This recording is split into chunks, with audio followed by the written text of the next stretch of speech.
Gracias. Bueno, buen día. Mi nombre es Paola Pozas y a nombre del comité organizador de la Expo PYME les doy la más cordial bienvenida a este espacio. La conferencia que están a punto de presenciar se titula Inteligencia Artificial, ¿solo para grandes empresas? Y estará a cargo de Hermilio Vázquez Lizárraga, a quien le damos la más cordial bienvenida y de quien a continuación les platicaré un poco. Él es ingeniero en electrónica y comunicaciones por el TEC. Cuenta con maestría en administración con especialidad en finanzas, EGADE Business School y con estudios de marketing y ventas por la Northwestern University. Su experiencia profesional es como sigue. En la venta y comercialización de las soluciones de inteligencia artificial, la creación y desarrollo de productos de tecnología, es Country Manager de Anastasia Inteligencia Artificial en México, es cofundador de Anastasia Inteligencia Artificial y es consultor de empresas para temas de transformación digital, telecomunicaciones y business compliance. Es director también de regulación e interconexión de Axtel. Bueno, fue director de regulación e interconexión de Axtel. Bienvenidos y muchas gracias. Adelante, Hermilio.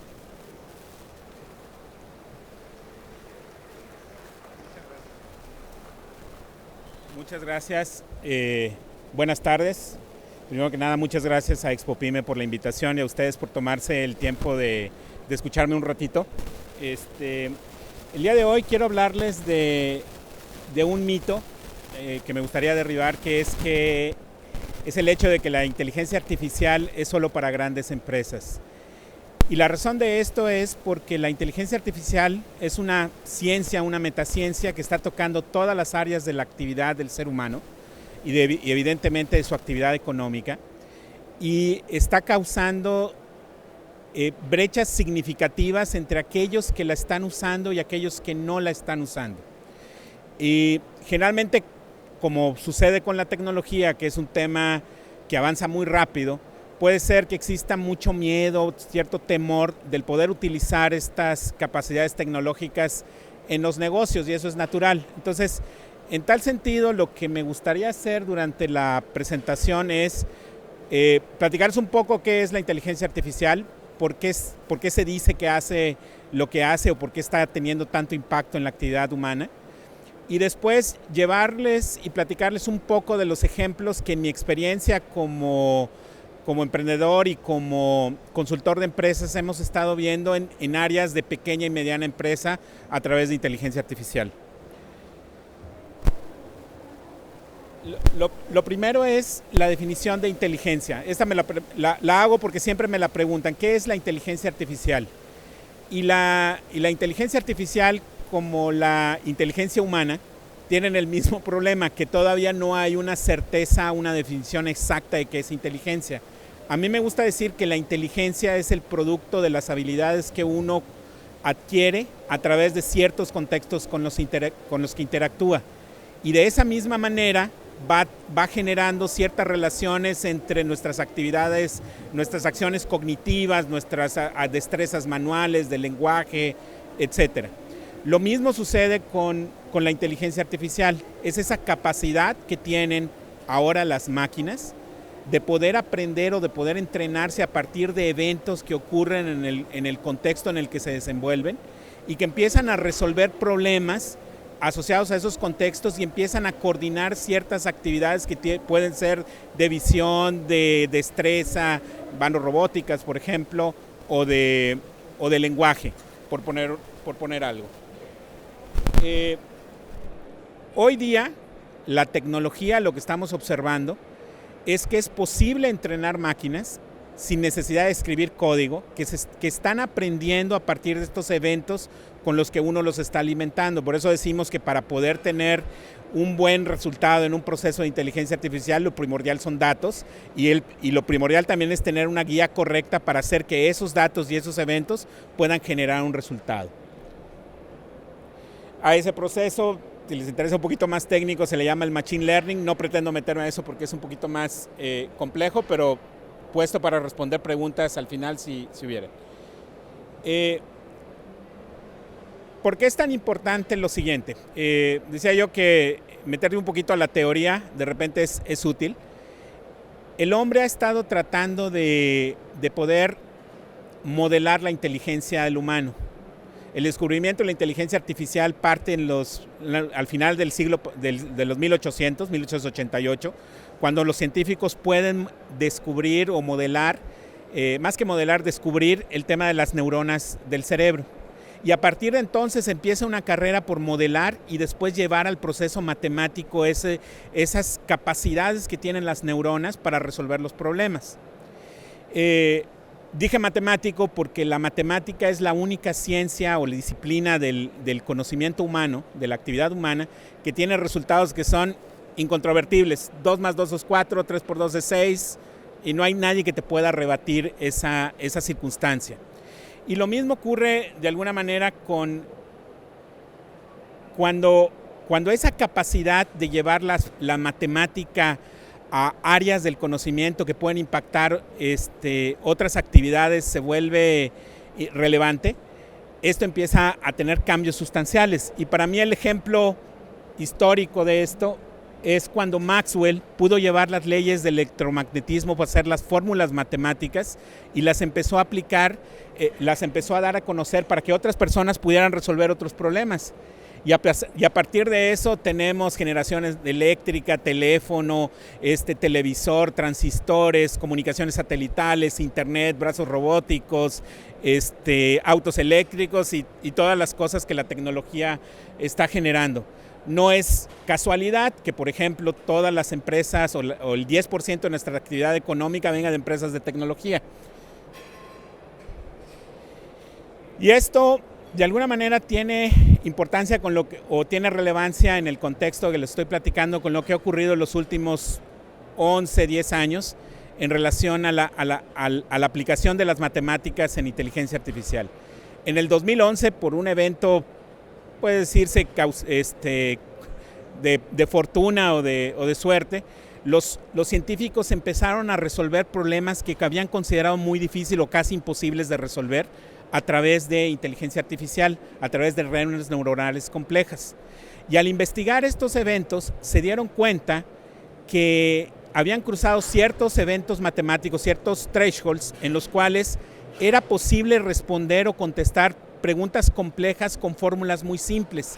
Y cuando eso ocurrió, esto empezó a tener un despegue exponencial. No es 5, no es 50, no es 500, es probablemente millones de veces exponencial. Y por lo mismo, quien puede empezar a usar esta tecnología empieza a generar brechas con respecto a quienes no las están usando, que empiezan a hacer diferencias en el proceso de competencia o en la habilidad de poder competir o desarrollar algo. En ese contexto, voy a platicar algunos ejemplos de lo que está ocurriendo. Hay una organización que se llama OpenAI.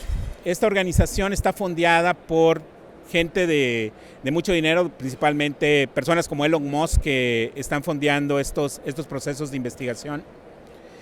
Y ellos parten con el hecho de que la tecnología de inteligencia artificial es tan potente que no debería estar en manos de algunas personas, sino que debería ser parte del conocimiento de todas las personas y de todas las organizaciones. Y este es un experimento que lo que busca es enseñarle a una mano robótica, equipada con sensores y con cámaras, cómo resolver el problema del cubo Rubik.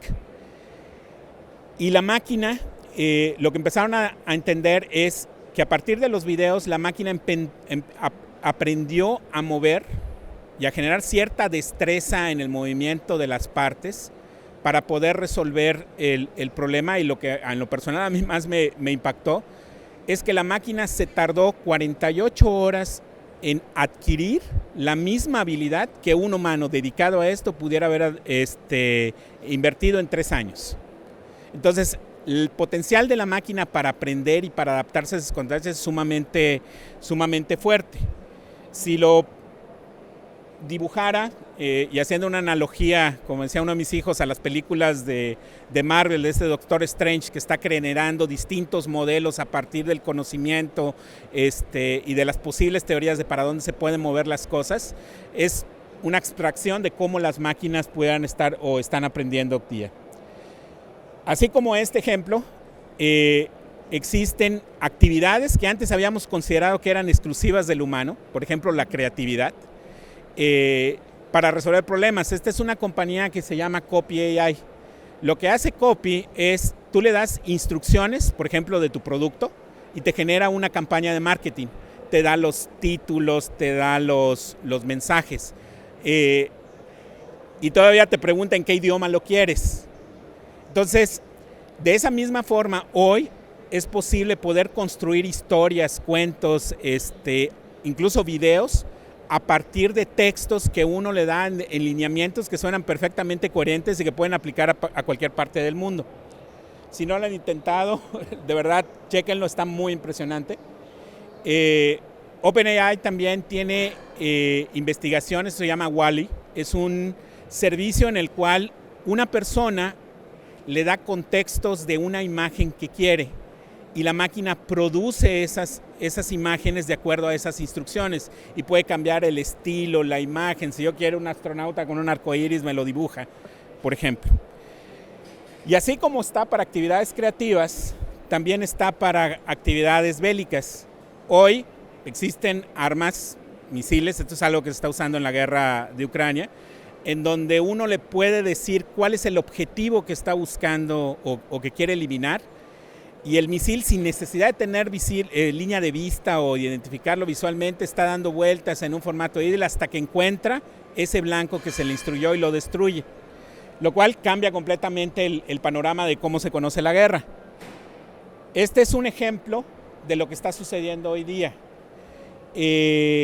Los agentes bélicos, por eso ocurre de los dos lados, tanto de los rusos como de los americanos, lo que están haciendo es detectar la actividad que ocurre en las antenas o en las transmisiones de telecomunicaciones enemigas, y a partir de eso están generando registros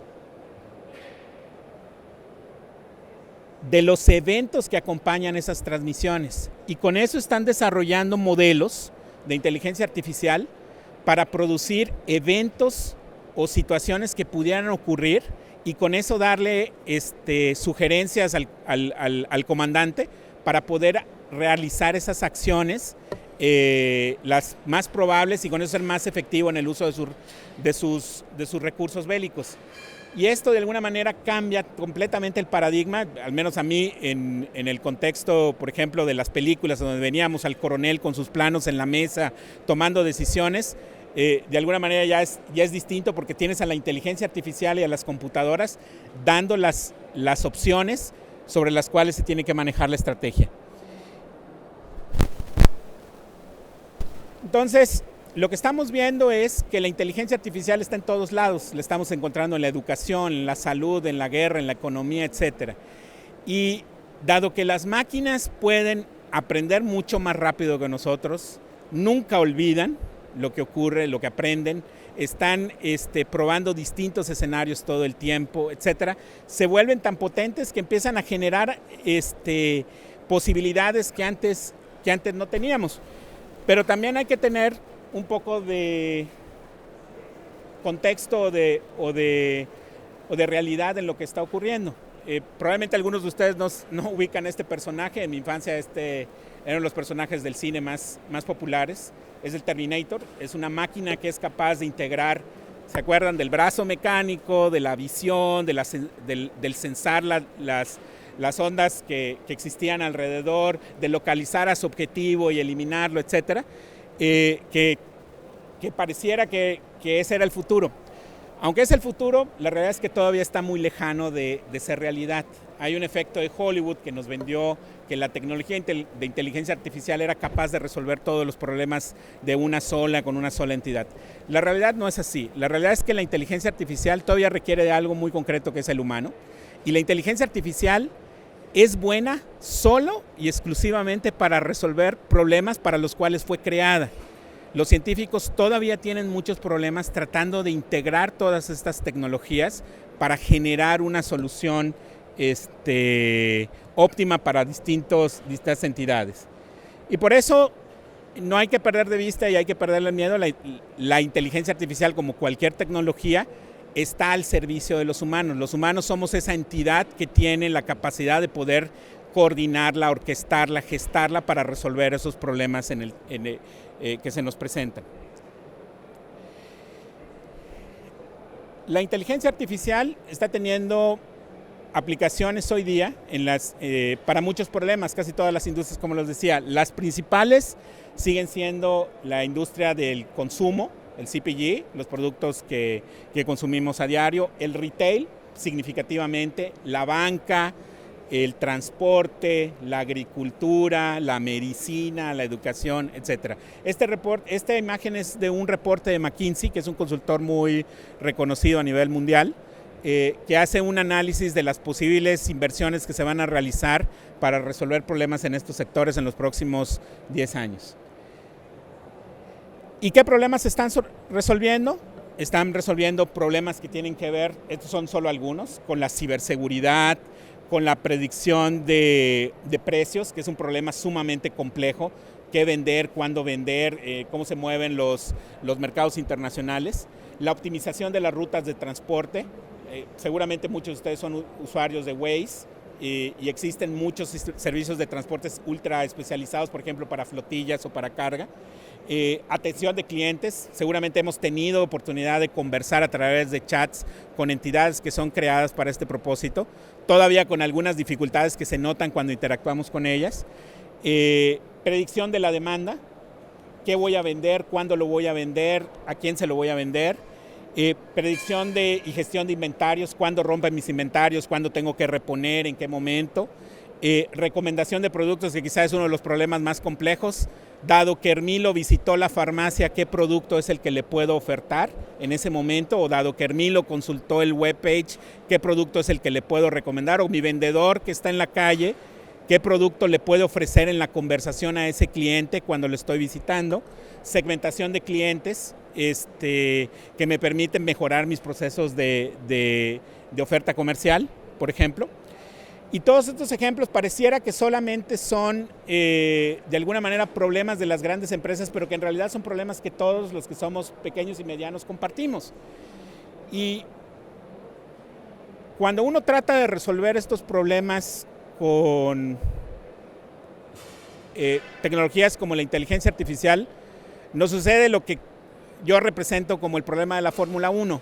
A mí me gusta mucho la Fórmula 1 y todos los fines de semana hay un reto, hay un problema que resolver, que es ganar la carrera, que podría ser representado por el circuito, en donde voy a necesitar una herramienta para poderla resolver, que puede ser el auto, en donde el auto, en la analogía, se convierte en todos estos softwares que podemos adquirir, ya sea abierto o de las empresas grandes que están otorgando mecanismos de inteligencia artificial, de predicción, de recomendación, pero que como en la Fórmula 1 requieren de un piloto, de un conocimiento muy especial, muy específico, de que sepa utilizar esas herramientas para llegar al destino y llegar al destino bien y como uno se espera, pero que no actúa solo, que requiere de una infraestructura, requiere de una tecnología, de un conocimiento, etcétera, que permiten adaptar en todas las carreras, que se tienen que adaptar en todas las carreras, en cada problema, a esa entidad, y que no es un esfuerzo menor, y que históricamente lo había hecho muy escaso o muy especial para quienes sí tenían el presupuesto de tener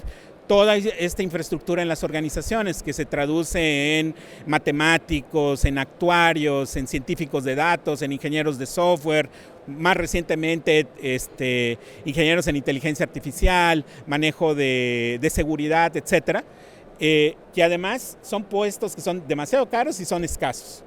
Sin embargo, como ocurre en el automovilismo, afortunadamente hay momentos en los que esa tecnología se integra de tal manera que una persona, sin tener necesidad de conocer de ciencia de datos, de manejo de bases de datos, de manejo de estructuras de seguridad o de nubes, es capaz de empezarla a utilizar para resolver problemas cotidianos. Y ese es un poco el caso que les quiero contar con esto. Nosotros en mi actividad principal, lo que hacemos es ayudar a las empresas en los procesos de planificación. Ahí viene la mayor parte de mi experiencia en inteligencia artificial. Y el problema más común es algo que denominamos el problema del planificador. El planificador es el dueño o la persona que en una empresa tiene que predecir qué qué es lo que necesita tener para que su cadena de valor funcione y funcione orquestadamente sin necesidad de quemar recursos extraordinarios. Y el problema que tienen ellos es que el mundo es cambiante. Tenemos pandemia, que nos movió muchas cosas de la economía. Tenemos guerra, que nos está modificando en temas como chips, falta de productos, incremento en los costos de los energéticos, inflación, desempleo, que son variables que influyen en el desempeño del negocio y de la planificación que se pretende hacer. Y que con todos estos contextos, el planificador tiene que resolver qué es lo que necesita tener, cuándo lo necesita tener, de una manera que sea tal que pudiera tener la capacidad de hacerlo bien y hacerlo rápido, principalmente. Entonces, les voy a platicar algunos ejemplos de lo que nosotros hemos vivido con todas estas. Son empresas pequeñas y medianas. Este es un caso de una empresa que se dedica a producir y comercializar productos de limpieza. Imagínenselo como el jabón que usamos en el piso, en el baño, etc. Vende canales de retail, venden canal directo a través de su webpage. Y revisando sus números, su experiencia, el director general nos conversaba que habían identificado que uno de los problemas más importantes era resolver qué era lo que necesitaban comprar, porque el modelo de negocio, el costo, se fijaba mucho en esos detalles, decía. Y históricamente lo habían tratado de hacer con modelos estadísticos, utilizando el Excel, pero llegaba un momento en el que la capacidad del Excel ya no les era suficiente. Y entonces empieza a generar errores que son significativos en el estado de resultados. Entonces, partiendo del hecho que ellos tenían datos, de sus datos transaccionales, de lo que le vendían, a quién lo vendían, en qué canal lo vendían, en las fechas que lo vendían, qué compraban, cuándo lo compraban, etc. Lo que se hizo fue poder utilizar esta información que reside en el ERP de la empresa con información del entorno, variables macroeconómicas que pudieran influir la demanda. Y con esto se generaron múltiples modelos, como el brazo robótico, que al final le dicen a este señor cuál es, de todas esas posibilidades, aquella que en ese momento se adecúa más a su realidad, a su momento, y le otorga una posibilidad, una predicción de la demanda que va a requerir. Y con esa demanda, él puede calcular lo que necesita comprar en el momento en el que lo necesita comprar. Y el resultado es significativo porque al poder hacer eso, a incrementar la precisión de su pronóstico y comprar más inteligentemente, los costos se le reducen y él empieza a tener más margen, más flujo y empieza a poder ganar en términos comerciales otras oportunidades a sus competidores. Y lo más importante fue que no tuvo que pasar por un proceso de sistemas que de repente le requiere un proceso de configuración de entrenamientos de consultoría. Es tan rápido como 48 horas y tan fácil que ahora lo pueden hacer sin necesidad de invertir tantas horas a la semana. El segundo problema es una farmacia, es una cadena de farmacias mediana, son alrededor de 50 farmacias que están distribuidas en Chile y que el problema más importante es poder identificar cuándo necesitan tener productos y en qué sucursales los necesitan tener. Y a pesar de que tenían ERP y que tenían ciertas herramientas para poder realizar esos pronósticos, se encontraron con el evento de que no era tan sencillo y que tenían muchos porcentajes de error. Entonces, en la misma analogía que el ejemplo anterior, utilizando la información que tienen en sus sistemas de transacciones de ERP, un ERP completamente distinto al del primero, y la información del contexto y de sus proveedores, pudieron generar modelos que les permiten hoy día anticipar cuándo quiebran los inventarios, en qué tiendas van a quebrar los inventarios y cuándo hay que comprar los productos que les están redituando en mayor margen de operación. El siguiente caso es el de una empresa también mediana que comercializa y fabrica pastas, espaguetis, pasta para lasaña, etc.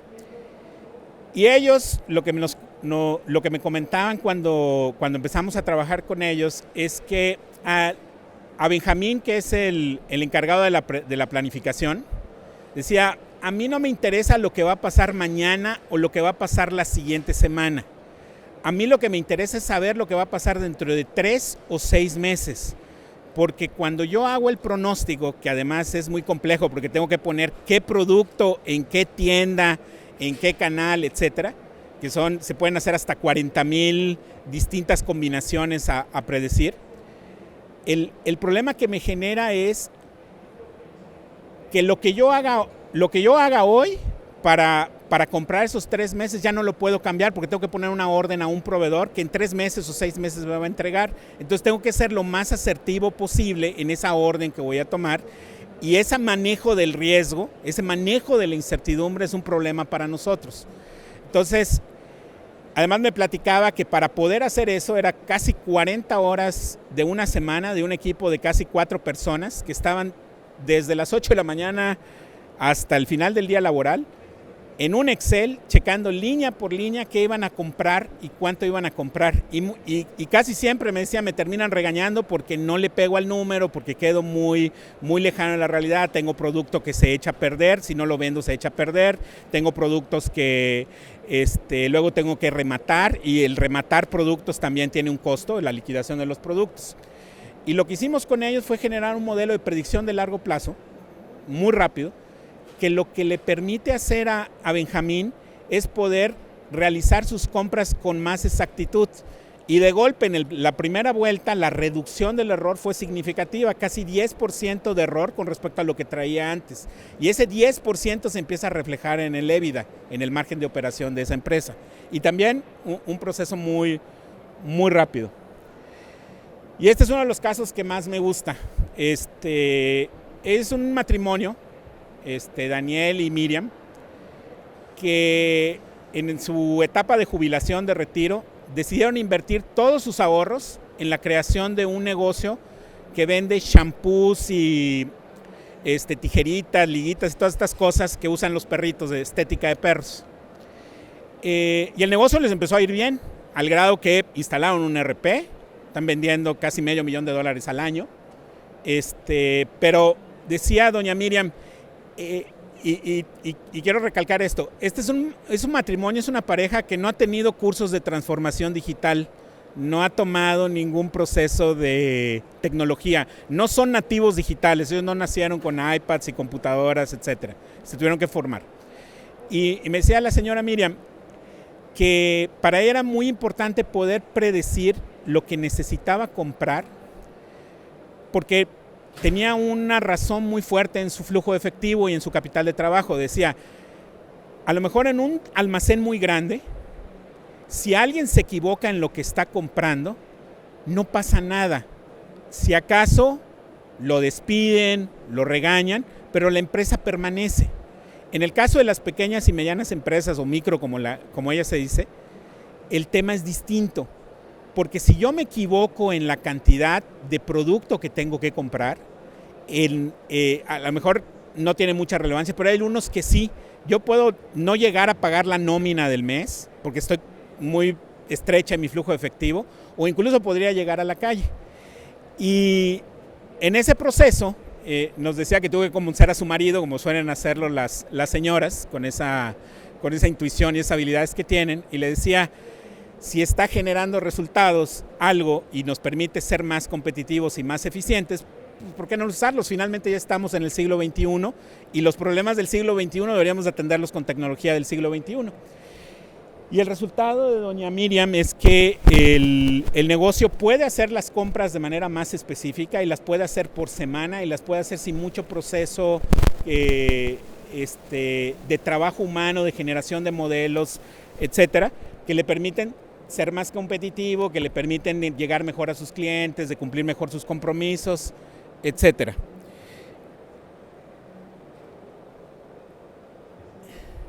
Y en general, este es un poco los casos de por qué nosotros decimos que la inteligencia artificial es algo que no debería generar miedo para las empresas en utilizarla. La inteligencia artificial realmente diría que es como un actor secundario, Lo importante es que existan las herramientas y que las empresas tengan la capacidad de poder tomar y aprovechar sus recursos y poder utilizar la tecnología para ser más competitivos, para poder enfrentar esos retos que otras empresas también están haciendo y que lo empiezan a hacer también con tecnologías muy potentes que pueden generar brechas o condiciones de competencia que los pueden dejar fuera del mercado. Y no sé, ¿tienen alguna pregunta o quisieran comentar algo? No sé si le puedan dar micrófono para hablar.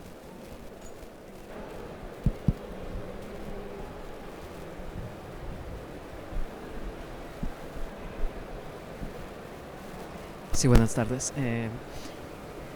¿Sí se escucha o no? ¿Sí? Ah, es que no traía audífonos. Mira, si quieres ahí viene. Sí.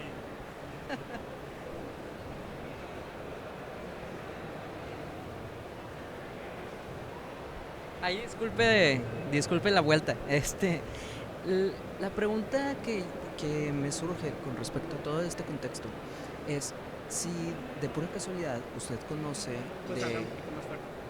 usted conoce de algún investigador o algún laboratorio que esté haciendo pruebas para ver la comparativa entre el proceso cognitivo de una persona con trastorno del espectro autista con respecto a una inteligencia artificial, ya que en el caso del trastorno autista se manejan procesos cognitivos lineales, equivalente a lo que hace una inteligencia artificial al momento de... Entonces se me hace interesante. Mira, Anastasia empezó en el tema de la salud. Si en algún momento les puedo contar la historia. Sé que hay gente que está trabajando. Uno de los fundadores de Anastasia es médico, que tuvo que cambiar y adaptar sus circunstancias de vida por un accidente a la tecnología. Entonces, lo que sí te puedo ofrecer es preguntar, porque es un problema que he escuchado, no en esta ocasión, sí he escuchado muchas veces, en relación a cómo pueden ofrecer, y seguro hay un proceso de investigación. Nosotros, por ejemplo, en salud, lo que estamos trabajando son evoluciones de la diabetes.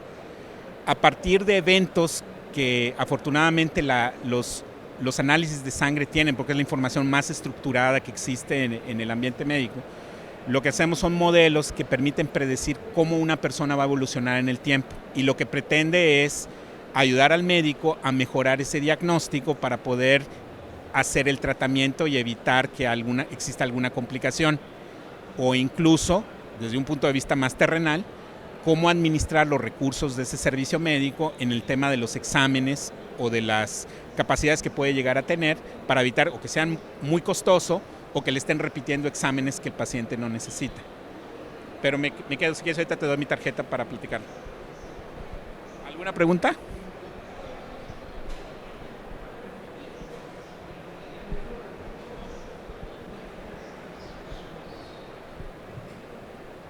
Gracias, ingeniero. Primero que todo lo felicito por su excelente presentación. La mayor parte de los asistentes son jóvenes, pero tal vez usted, que es un poquito menor que yo, por supuesto, recuerda a Stanley Kubrick con la Odisea del Espacio. Usted mencionó, en esa película se decía que la computadora estaba por abajo de la inteligencia del hombre, y Stanley Kubrick en el 68 descubrió que no era así, que la computadora inclusive rebasa en la nave al hombre. Usted mencionó que la aplicación de la inteligencia artificial todavía no podía hacer ese cambio en el cerebro humano. Y la segunda pregunta, sobre la microempresa de la peluquería canina, ¿cuál es el costo estimado de la implementación de una inteligencia artificial en una microempresa? Don Gerardo se va a reír porque el costo que estos señores pagan no rebasa los $150. A ese nivel ha llegado. Claro, para poderlo hacer, ellos son muy ordenados en su información. Por eso hacía yo el hincapié del ERP. Ellos invirtieron en un ERP que les permite tener la información estructurada. Y eso simplifica mucho los procesos de adopción. Cuando la información no está estructurada, hay actividades que hay que hacer para preparar la información y poderla procesar y generar esos resultados. Generalmente para poderlo usar se requiere tener un ERP o una fuente de datos estable, estructurada, que tenga historia, idealmente entre 18 y 36 meses. ¿Por qué ese plazo? Porque en ese tiempo puede uno captar las estacionalidades de los datos. A lo mejor puedo hacer los últimos 12 meses, pero no voy a tener esa capacidad de poder, la máquina no tiene esa capacidad de identificar esas estacionalidades. Y en relación al problema de Stanley Kubrick, en efecto, hoy todos nos pintan que eso es una posibilidad. No sé si leyeron hace poco, voy a hablar de los últimos 3 meses, salió una nota en el periódico en el norte, en relación a que un científico de una empresa de estas grandotas había dicho que la inteligencia artificial le había agarrado conciencia y lo despidieron inmediatamente porque no era cierto. La realidad es que todavía viviendo de esos temas, hay muchas empresas de tecnología que nos crearon la visión de que la inteligencia artificial podía hacer muchas cosas y nos las vendían en manufactura y nos las vendieron en salud. Son casos documentados, pero al final lo que hace la diferencia es el humano. La inteligencia artificial es, yo uso esta palabra in haste, es de la misma manera en que hoy puedo tener unos lentes para mejorar mi capacidad de visión, hoy, o que tengo un bastón para poder caminar. Hoy la inteligencia artificial es una de esas cosas que nos permite hacer cosas que no nos imaginábamos que era posible, y que le permiten a un doctor ser más preciso en sus análisis o en sus diagnósticos, que le permiten a una empresa ser más preciso en el conocimiento de su demanda y sus acciones. Incluso ya están buscando hacer procesos de predicción de fallas en las líneas de producción porque ya tienen los datos. O que incluso le permiten a las empresas, a los retailers, poder conocer qué es lo que va a buscar don Gerardo en su siguiente visita a la farmacia.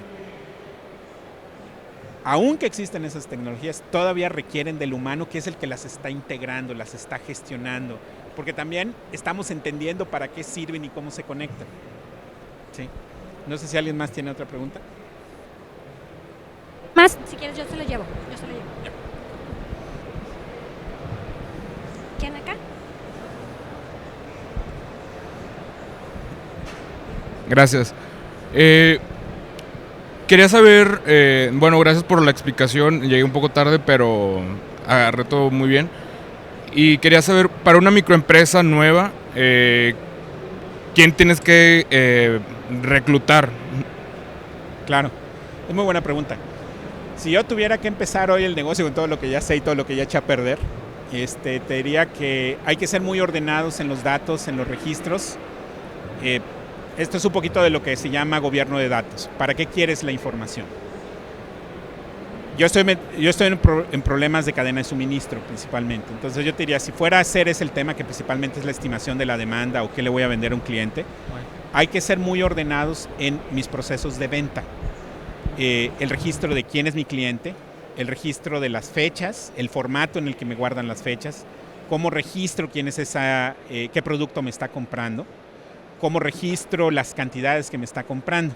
Y te platico un problema. Esta es una empresa que vende chocolates, solo 2 productos. Le llaman el bombón, que es un chocolate que recubre un dulce de azúcar, y el chocolate negro, ¿no?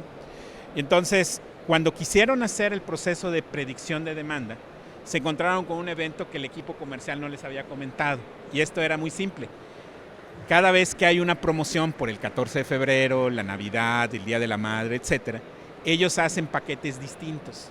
Y entonces denominaban un SKU el paquete de 6 chocolates y 6 bombones en forma de corazón, o llamaban con otro SKU o otro identificador de producto el paquete cuadrado para el Día de las Madres, que tenía 24 chocolates. Entonces, cuando ellos querían predecir cuánto era lo que tenían que producir en chocolates o bombones, no podían porque habían organizado la estructura de una manera incorrecta. Entonces, el primer consejo es cuidar la estructura de los datos. El segundo consejo es definir muy bien el propósito para el cual vas a emplear el proceso de inteligencia artificial. Yo te hablé de demanda. Claro, si me interesa conocer la demanda, voy a cuidar esos datos para poderla predecir. Por ejemplo, en segmentación de clientes, que es algo que también hacemos, lo que les pedimos es que tengan historia de sus clientes, qué es lo que están comprando, el cuidado en el ERP. Tener un sistema de ERP no necesita ser el más costoso, simplemente que sea un sistema que se siga con orden. Y entonces, cuando eso existe materia prima para hacer muchas cosas. Y ese sería mi consejo. Hola, ¿qué tal? Ahí sobre el caso de la tienda de los mascotas, ¿cuánto es el tiempo de decir, oye, en cuánto tiempo tengo una solución así? Y luego digo, ya tengo la solución de predecir mi demanda. ¿Cómo la mantengo que si hay cosas nuevas o cómo se mantiene viva esa solución? Mira, mi experiencia es que se puede hacer en menos de 48 horas. Y las 48 horas están limitadas por el tiempo del ingeniero que entrena el modelo. ¿Ok? ¿Cómo puedo hacer para que en el tiempo el sistema reconozca esto? La realidad es que, por ejemplo, productos nuevos o productos obsoletos, el sistema lo reconoce por sí solo. El problema es que tenga la suficiente historia para poder predecir. Hay técnicas que se utilizan, como por ejemplo las cadenas de reposición. Son un catálogo de los SKUs de los productos que hacen, y después la disciplina, si existe esa disciplina de poder decir este producto tal cambió a tal código, entonces se puede hacer esa conversión para poder tomarlo y hacer una predicción. El problema más difícil que existe, para al menos que me ha tocado trabajar, es el de la moda. La moda tiene la complejidad que todos los años es distinta. Entonces, la sandalia blanca que compra la señora en el 2021 es distinta a la sandalia blanca que compra la señora en el 2022. Probablemente porque el año pasado tenía moño y porque este año viene con vivos amarillos. No lo sé, no sé de moda. Pero lo que sí vemos es que cuando uno es capaz de poder extraer esas características que son comunes, sandalias blancas, y se asocian, entonces se pueden hacer ejercicios de predicción. No te voy a poder decir son tantas sandalias blancas con vivos amarillos, pero sí te puedo decir, pues, de lo que sea sandalias blancas, se estima que vas a vender tantas en el año y deberías de comprar tantas o pedir tantas para suministrar tu negocio. ¿Alguna última pregunta? Yo se lo llevo, no te preocupes. Sí. Buenas tardes. Ok, a ver si puedo darme a explicar. Por ejemplo, en su experiencia con la demanda en el mercado, su experiencia con clientes, etcétera, en una comparativa entre modelos supervisados y no supervisados, ¿cuáles son los más de frecuente uso? Mira, te voy a decir algo que me han dicho los ingenieros de inteligencia artificial. Tengo la suerte de trabajar con uno de los doctores y qué lástima que sean tan pocos en la región. Me decían, el aprendizaje no supervisado, me dice, tienes que tener mucho cuidado, porque tiene muchas posibilidades de irse a donde no quieres. Nosotros generalmente estamos usando ejercicios de supervisado con algo de no supervisado, pero tiene mucho cuidado. Son técnicas que se utilizan para problemas distintos, pero en nuestro caso lo hemos hecho más con el concepto de la supervisión. Tenemos que medir el resultado para poder decir que es productivo. Hay unos experimentos que se han hecho, que he visto en otras conferencias, en donde ponen a correr, me da risa, hablar dos robots, hablar. Y llega un momento que el buenas noches y el otro le contesta buenas noches y empieza a modular el volumen, la velocidad, el tiempo. Llega un momento que ya no los entiendes, pero las máquinas están resolviendo un conflicto. Entonces, puede pasar. Y ese es un ejemplo de los que pudieran ser aprendizajes no supervisados. Sí. ¿Alguna otra pregunta?